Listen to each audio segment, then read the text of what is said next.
Can you tell us something about the educational strategies that you study as part of your course? It's a two-year program? Mine will have taken me 4 years to complete, and that was my personal timeline. But I think that there are two different perspectives right now. One shared by policy and school administrators, and that's clinically rich, which is getting future teachers in-class experiences sooner than traditional teaching programs. So a lot of the traditional teaching programs include hours of observing other teachers without actually practicing it. So one popular approach right now is to get those experiences sooner. But I think educators share a belief in a philosophy that's more student-centered.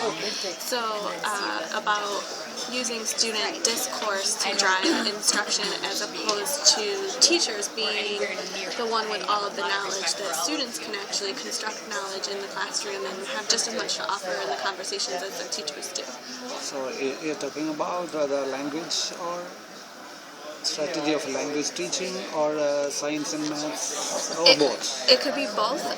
I think that my background is in science education. I think the student-centered approach is particularly meaningful for science education, which is so inquiry-driven.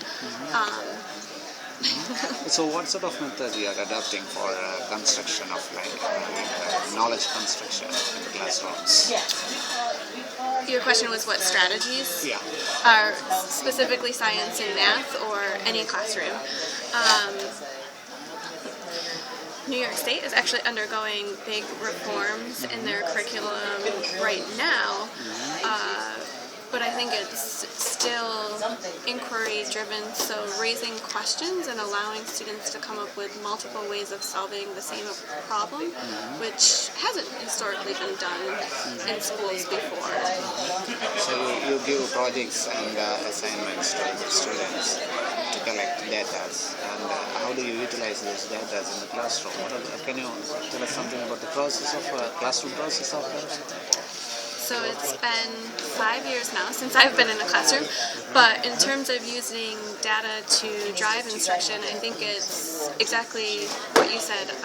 There are both standardized tests that teachers are using, but then there are summative assessments, and my personal opinion as a teacher is that it should be those summative assessments and informal assessments, maybe a quiz that you're given out or a homework assignment at the end of every day to see which students may have missed a particular concept and working with them to get your entire class up.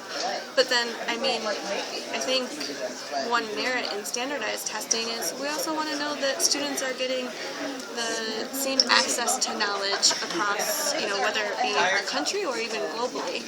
And so I think there's value in both knowing where your individual students are at, but then knowing how we measure up against other institutions. So what all your presentation was about?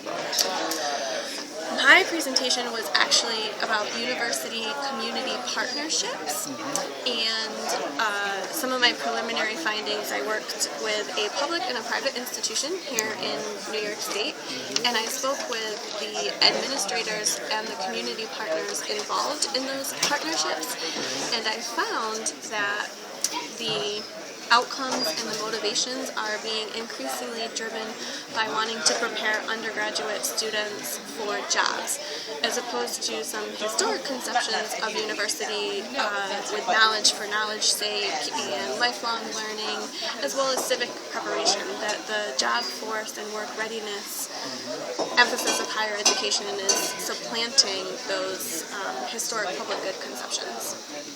So thank you, Patricia.